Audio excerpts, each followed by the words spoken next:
science lovers. I am at the Science Museum. I thought I would take you through here. Here's the entryway, pretty much the entry into the Science Museum. If you don't know, I'm going to share this on Twitter. Hello! So this is the Science Museum in London. So this is kind of the entry point that we have. There's the doors into the museum. So I thought I would kind of take you guys through a little bit of one of my favorite museums in London. So this is the top. It's an absolutely gorgeous building. So I'm going to take you into the space section. So I'll flip this around for a second. Hello. So I'm in London right now, and that's why I've been quiet on my science account. Just went to Natural History Museum this morning. Hello. And I had to visit Darwin. I always have to visit Darwin. I have to go and check out my favorite specimens in the Natural History Museum, the Darwin Center. So I posted some pictures there. Couldn't live stream there because that building is so big and they don't have Wi-Fi, but guess what? The Science Museum does. So I thought I would take you through and show you kind of the cool stuff that's here at the Science Museum. So you guys ready? So let's have a look at this. This is what I'm viewing. So here, this is what they call the Energy Hall. All of the different ways that we've used to harness energy. The mills, here we go. It's a steam engine. There's a steam engine there. Here's a little art display where they kind of talk about climate change and nuclear energy. They have, it looks like bubbles. But over on the right here, sometimes they'll pose little questions where those lights are. It's like, would we rather spend money on nuclear energy or climate change? Which is a better choice there. Here's some more energy things. But you know, this is all fascinating and stuff, but I think people come here really to kind of check out the space and the rocket things. I was just over there and I'm like, you know what? Let's live stream. Let's show the folks what we got. Here's another engine. Oh, it's a fantastic, hello. It's a fantastic museum. I have to go to it every single time. Fully functional steam engine.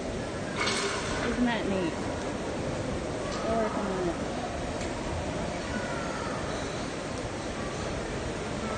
Hello, hello. So, old steam engines they probably use. See if we can find a bit of information on this thing. It's working. Got it going. This is the horizontal engine, the driving force of a factory. So this would be used in a mill. There's an animation of it. There's one of those questions I told you about in the little ring there. So what do you say? London is fabulous. It's absolutely fabulous. They have an upstairs section, but I think where the meat of the stuff is, where some of the coolest stuff is here. It's going to probably be a bit loud, so I'll move you closer to my mouth so you guys can hear me. And check this out. Explore. Here, we've got various landing gear. Check that out, man. Isn't that cool? Models of satellites. There's the whole world. I tweeted a picture of myself trying to hold this. It was like, I got the whole world in my hand. There's the moon. And then over here, we've got some more space gear. Let's see what this part is. This is the Viking biology experiment. This little piece here. And it's a part of NASA's Flight Spare biology experiment for the Viking lander missions.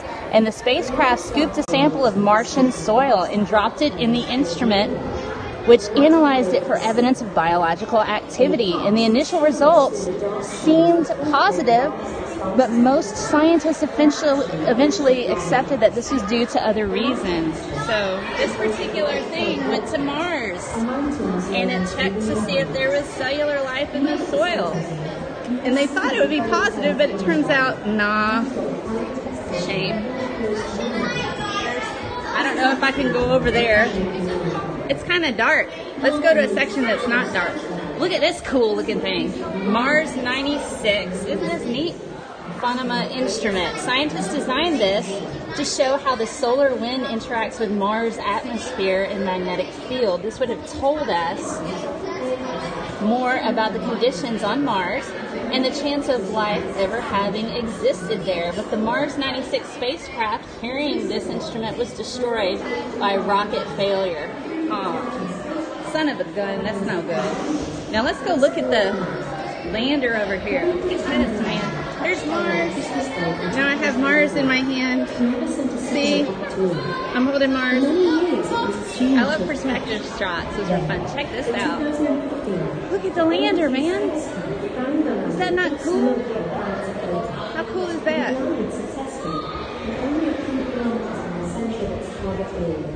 Woohoo! To the moon and back. 12 people. Just 12 people have stepped onto the moon. Neil Armstrong of the Apollo 11 mission was the first. Eugene Cernan was the last in 72. Much bigger. Yeah, isn't it? Okay, so here, I'll give you a perspective. Okay, here's me. There's the lander. Me. It's a huge lander. And it goes on and on and on. Look at that. How cool is that? That's pretty groovy. So that's the lander. Oh, they've got stuff over here. Let's go look at the spacesuits. Yep, cosmic radiation is awful. That's why we have to have stuff. This particular thing, this is a fuel cell. So this is a fuel cell that they use to provide electricity and water through chemical reactions. So it's a chemical fuel cell of hydrogen and oxygen. And it was first employed by Sir William Grove in the 19th century. And in the 60s, NASA developed the work of another English scientist, Francis Thomas Bacon, in building these fuel cells for the Gemini and Apollo spacecraft. Now, I should tell you, I'm reading off what it says here, so I'm crediting the Science Museum for the words that I'm saying. So this is where I'm getting my information. I don't want the Science Museum to think I'm ripping them off. It's their, what they have here. I figured that would just be easier to read since you guys can't see that. So here we've got the water-cooled undergarment because, you know, you got to keep your body temperature regulated in space. There's one of the suits from 1991. Here is the Skylab model. Now, that's just a model. It's not the actual thing. But there you go. I'm going to take you guys. Look at that. Weightlessness. So this particularly, what is this? This is, we all weigh something on Earth as gravity pulls us to the ground, and the spacecraft orbiting Earth is also being pulled to the ground. These are, I don't know what this is. I guess this is, I can't tell. Oh, it's a bio belt. So this bio belt, you know, kind of helps deal with the fact that that's the thing that happens with spacecraft. Technology perspective, when you're in a non-gravity situation or weightlessness situation, you actually exhibit bone loss and muscle atrophy. So a lot of astronauts who come back down after having a long period in space actually do have some bone loss and muscle atrophy. They have a hard time walking because they've lost a lot of that mobility. So it's essential for them to find means to exercise while in space. And so that becomes a real issue, especially with the Mars trip. Exercising, yes. Exercising is exceedingly important, so that bio belt kind of helps with that. So let's see. Let me find some, here's some rocket parts. Here we go. So we've got the Black Knight rocket from 1957, Gamma engine from 201 from 1957, and then the re-entry head. there's some rockets for you. It's pretty cool. All right, now I'm going to take you into another part, transportation part, where it's got some cool cars. Normally, they have the Crick and Watson model in the middle of the Modern World section. I don't know if it's still there, but I always visit the Crick and Watson model. You know, the one that they kind of built from Rosalind Franklin's work. And they make a note of it on the exhibit about her so that they understand, you know, people understand. Rosalind Franklin was the one who founded the helical structure. It was her work that led Watson and Crick. Yes, it is in London, and I'm in London right now. So I'm in a much more lighted part, and we've got more engines. This seems to be the Museum of Engines. So I'm going to take you down to, I'll give you a span around the room. Here, we've got all kinds of different engines. All kinds. This is a pretty cool looking one, isn't it? Lit, not lighted. I'm sorry. My English is bad and I should know better. So this is Troughton's dividing engine from 1778. And so essentially, what did they want to do with this? A notable instrument made by him for the astronomer Giuseppe Piazzi. All right. It's faster than hand dividing. So it was kind of like a sorting type of machine. So now we're into more locomotion type of stuff. British scientist is not a meme. Stephenson's rocket. Locomotion. We've got so much stuff here. I mean, it's just like the endless bunches of stuff. The mirror from the Great Ross Telescope. So this was part of a telescope once. That is a huge freaking mirror. Okay, so me and the mirror. See? That's a big mirror. That's a really big mirror. So, pretty big freaking telescope. All right, so then we've got a loom. I'm moving the camera too fast. I am sorry. I will slow down. Thank you for that information. So that's the huge mirror over there, the telescope mirror. It's a bit quieter in here than over in the space section. People get really excited around the rockets, and, you know, rightly so. And I'm a bit excited too because I like this museum. So here we have the beam engine from 1840. That's pretty cool looking. Gosh, you know, there's so many intricate pieces there. You've got balances, you've got weight systems, you've got pulleys, you got levers, and then you got this really cool looking locomotive from 1868, it seems. Gosh, this thing is big. And it says don't touch, but I really, really, really want to. Stephenson's rocket, man. You get excited about that. That's what it looks like. It's the most famous steam locomotive. How long have I scoped? It's been probably about 15 minutes, maybe. It's been about 15 minutes that I've been going. But don't worry, I'm going to save this to my phone and post it on YouTube. So, fear not. So we have more locomotives. Let's look over here. American mass production. So we're getting into industrialization with factory stuff. Things that have helped us progress. And then if you notice, way at the top there, they've got little miniature locomotives. Like models. The models are all on the second floor. Random boats. People still use boats sometimes, I guess. And airplanes. God. Look at that. That's just cool. Biplanes. They still got the Watson and Crick model. That's where I get excited. Let's go take a look at this thing. What do you think it is? What do you guys think it is? I think it's probably part of a lighthouse. It's a navigating thing. It's the Eileen Glasslight from 1907. This is what it says. The Eileen glass light from 1907.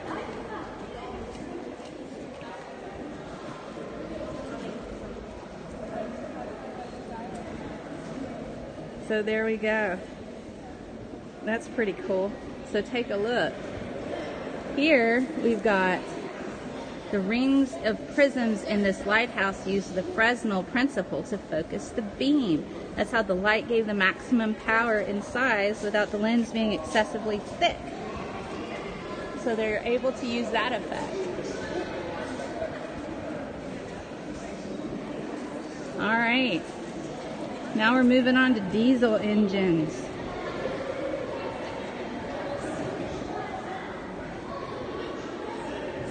Moving on to diesel engines. Look at this. Check out this beauty. We got a lot of people trekking through.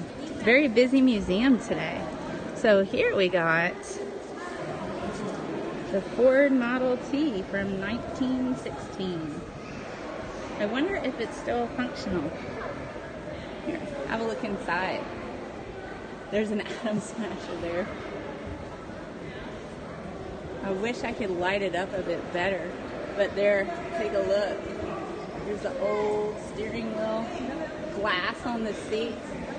I imagine to try to preserve it a bit better.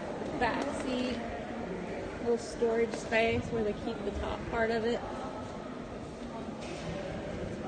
Isn't this cool?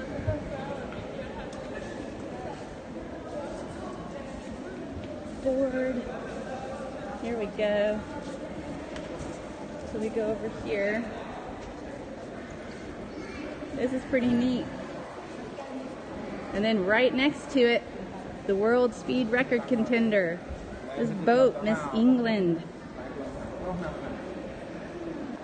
How cool is that? Now let's go have a look at Watson and Crick. I always go and visit. So, gosh, they got some awesome cars. Look at all those cars. They go up forever.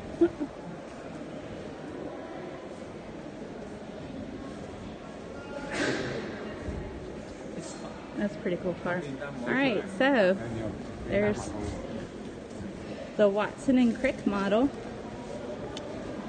And there's a note here about Rosalind Franklin where they talk about her. They made this particular, they acknowledged the fact that it was her X-ray crystallography that allowed them to make this model. So this is the actual model that won Watson and Crick the Nobel in 1950. I think it was 19. When did they get the Nobel? I know this was made in 53. They didn't get it till a little bit later. And Rosalind was not noted by the Nobel Committee because she had passed from cancer. She should have gotten it too, but they said that they didn't give the Nobel Prize post-mortem, but I'm finding out that they've actually done that before with other scientists.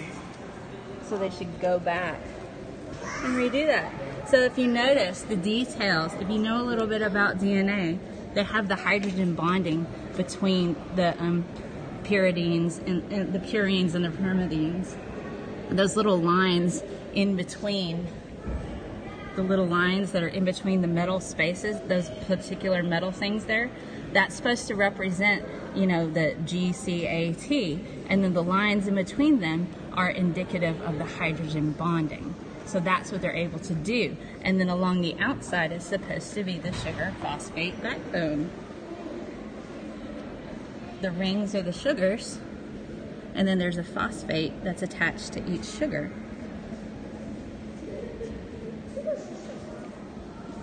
But that's their model.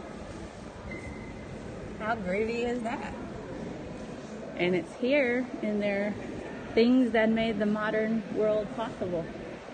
And if you look straight up, there's the underside of an airplane.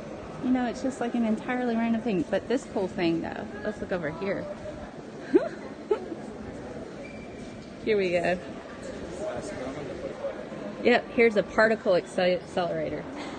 The 1 million volt particle accelerator from 1937. All right, so let's have a look at this thing. I'm gonna have to step back because it's massive. There you go. Look at that. Look how big that is. Look, just the size. There's a person walking by. This thing is like, God, what do you think? Maybe 20 feet tall, possibly longer, bigger than that maybe. About 20 feet high. Super particle accelerator, splitting the atom. Oh, there's one in the National Museum of Scotland. That's pretty cool. So there you go. So this one was Ernest Walton. That's kind of what it looks like. It's got that going on there.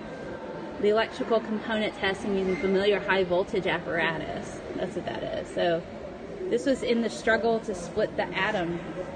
This machine accelerated protons using high voltages, and scientists smashed them into the atomic nuclei and analyzed the resulting fragments to determine atomic structure. So God, it just goes up forever and ever, and then it stops.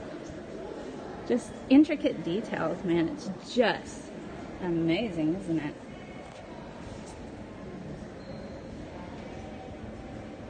This is just really, really cool. That's really neat. These are some of my favorite things at the Science Museum. And here, all right, I'm about to show you guys like the birth of the missile, you know. All right, so you ready? So this is the V2 rocket from 1944. All right, so here we go. I'm gonna have to step back. Oh, excuse me, sorry. Here's the V2 rocket from 1945. It just reaches the top, and I think maybe they cut a hole in the ceiling for the rest of it to go through. But there you go. That is the V2 rocket from 1945. So the missile age began when the first V2 fell on London on the 8th of September 1944. Hitler's fascination with wonder weapons secured the V2's development, even though it was extremely expensive to design and build. It's shown here alongside its warhead, which carried 1,000 kilograms of high explosive. The V2 killed 2,700 people in over 1,100 hits. Wow. That thing is massive, isn't it? It's just cool. So that's a missile thing going on there. So this is a bowl from Hiroshima. So I don't know if you can see that so well. The coloring is not helpful. There's a bowl from Hiroshima. And then there's fused sand from an atomic bomb test. Again, can't really see it so well. I don't like the yellow lights. But there you go. Images from Hiroshima. Pretty damaging thing. Awful thing. Yeah, there's the head of the V2, by the way. It's in the back. That's what they did. They took the head off. They didn't cut it off. They didn't cut a hole in the ceiling. They just removed the head. Man, that V2 missile is scary. So now we are in the section. We got another moon thing. We got the Apollo 10 command module. How exciting is that? It's from 1969. So here we go. Here is the Apollo 10 command module from 1969. And in this capsule, astronauts Tom Stafford, John Young, and Gene Cernan traveled around the moon in 1969. Their flight was a dress rehearsal for the Apollo 11 moon landing, which followed in July. But the images of Earth captured by the Apollo 10 crew have had a powerful environmental legacy of their own. So here's the images that were captured by the crew. See, the Earth is round, people, and it's not a disc, it's a globe. It's not flat. There's the moon. Here's footage. Let's take a look at this awesome thing. So people were inside of that. 3 individuals. Fit right in there. How cool is that? People have done amazing things, haven't they? And here's, for scale, people next to it. So that's like so it's a fairly small module. I believe that is copper. It certainly looks like it. I don't see any of the materials listed on here, but from the looks of it, it certainly does look like copper, at least on the outside. Isn't that neat?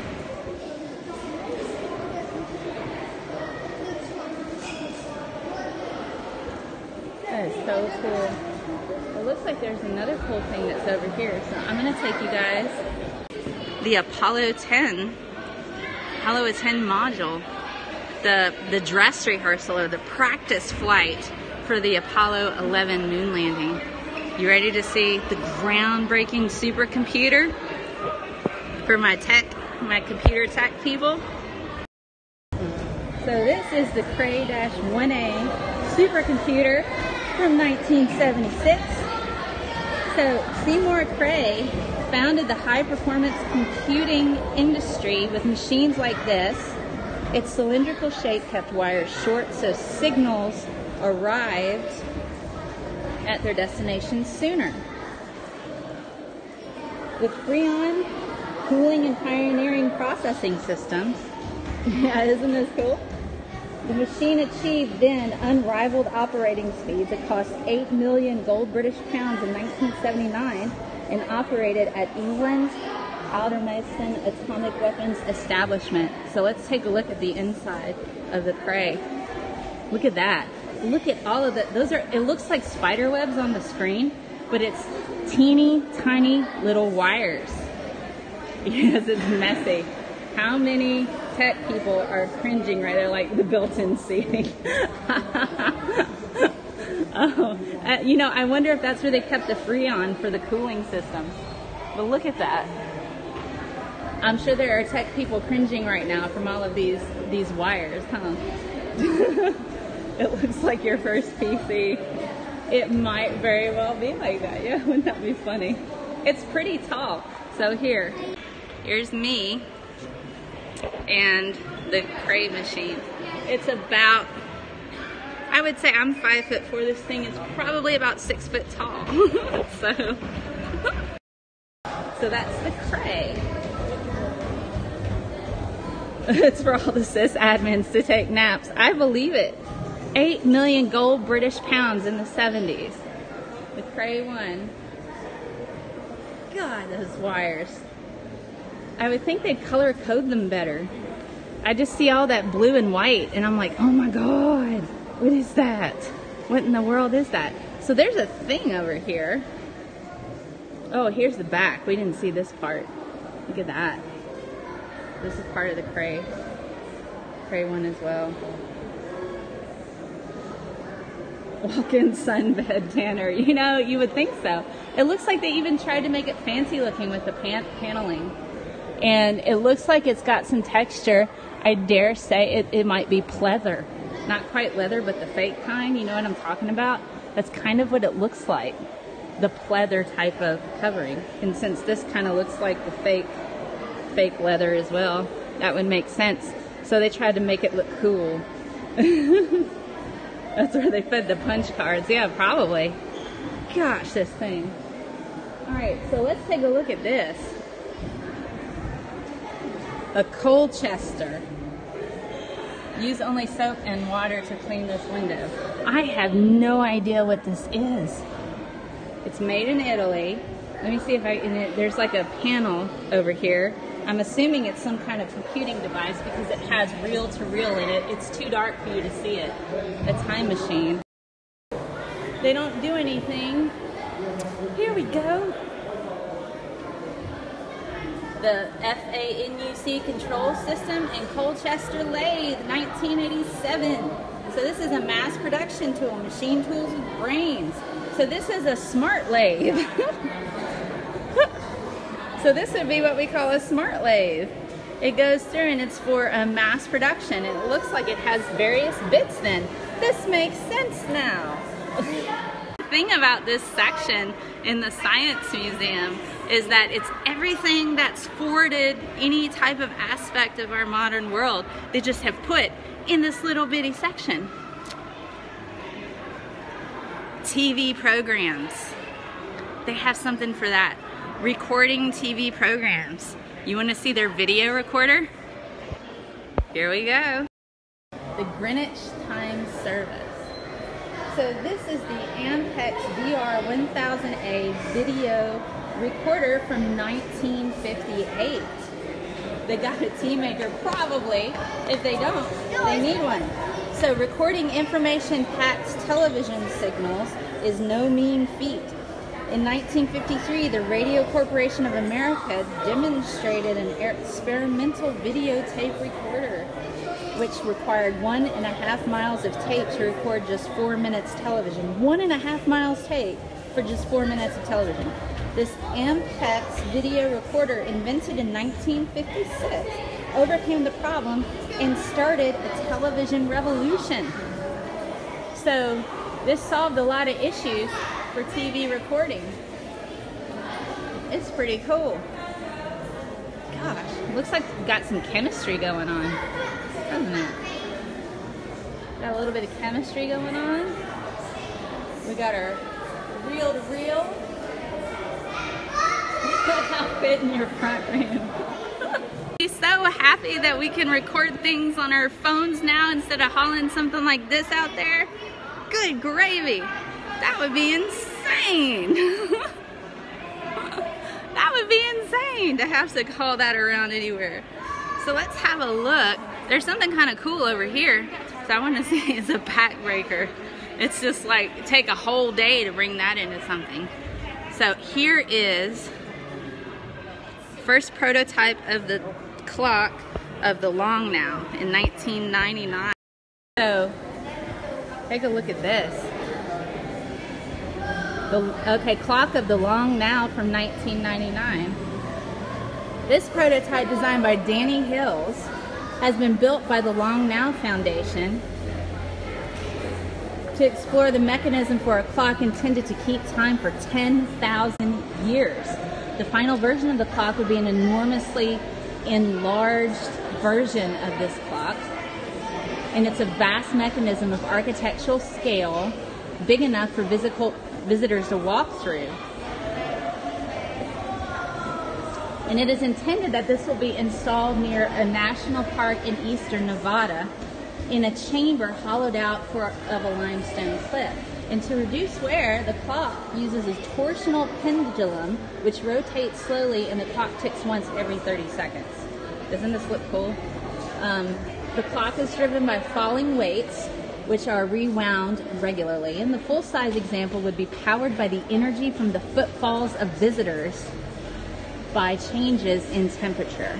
Any drift in the clock's rate will be connected by a mechanism sensing the sun passing overhead at noon, and the stack of discs in the lower part of the clock is a train of adding wheels, a binary mechanical computer that counts the hours, the calendar, and solar years, the centuries and phases of the moon and the zodiac. And this also drives the display on the face of the clock, which shows the changing pattern of the night sky continuously throughout the life of the clock. Each hour, the clock performs a visible calculation to update the dial display. That is freaking amazing. There are the weights that it rewinds. It's powered by the footfalls of visitors and temperature change. It's going to be put inside the side of a limestone cliff in Nevada. This is a tiny version of it. But if they don't get any visitors on Christmas, temperature change. It's going to also include temperature change. How awesome is that? That's pretty freaking amazing, huh? So, oh, you okay?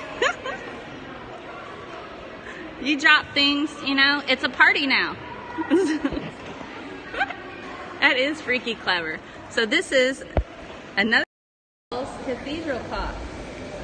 Check this out. Look at that, freaking bells. This is an old clock. Much different mechanism for keeping time. Look at that. Weights associated with the bells. Still really neat. The lady over there dropped something a bit ago. Oh, it's okay. People misspell my name sometimes. It's all right. So this Wells Cathedral clock mechanism, believed to have been made in about 1390 and displayed here, is one of the oldest clocks in the world and a profoundly significant medieval British artifact. It has been displayed in South Kensington since the late 19th century, when it was replaced at Wells Cathedral by a newer device. Okay, so it's a pretty freaking old clock. It's a national treasure. How about that? This would be hard to carry on my wrist. I have a Fitbit that goes that now. So now we are at a portion of the museum where you can go and get a pint. They have an IMAX here. Their IMAX here is phenomenal. They've already started selling tickets for Star Wars. You can go see Star Wars here, any new ones. I know. Isn't it that people are the only ones or the only animals to have actually left the planet? And we've made incredibly clever things that have helped progress our lives. When we just look at medicine, we look at the medical stuff that we've done, you know, involving what we've learned from that, a pint of Guinness. I have cider when I'm here because I prefer cider in London than I do in the States. So I've just been drinking cider the whole time I've been here. I like cider. I can't drink beer. Beer makes me ill. Little side note, but you can get a good cider here at the Science Museum. They're IMAX. You can go see Star Wars in December when it comes out. They're already selling tickets, so if you're gonna be here, go see Star Wars at the Science Museum. Gotta make this. Cider is nice. I don't like ice in my cider though. So I'm gonna show you this last little bit. You can have a look around. There's more. Woo! Sounds like something is going on. Oh, they're building over here. I was about to say, what's happening? It's somebody's hammering. It's nothing as cool as I thought it was going to be. But yes, I've actually had lunch here. A friend of mine used to work at the Science Museum in Intellectual Property.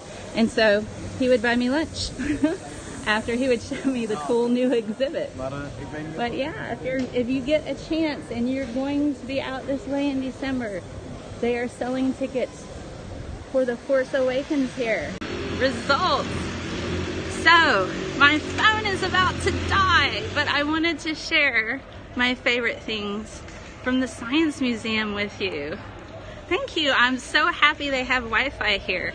And so, props to the Science Museum for making technology possible to where we can share these amazing exhibits with the world. You're welcome. I'm sorry if somebody was complaining about my camera stuff, but normally my camera is stationary when I do my video cast.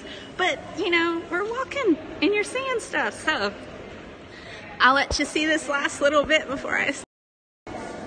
We're walking back through the back side of all of this. There's lots of kids here today, so that's really fun. Apollo 10. Summing up everything. The Cray one. The really awesome weirdo clock that's going to be the size of a mountain or something is over there. There's the clock.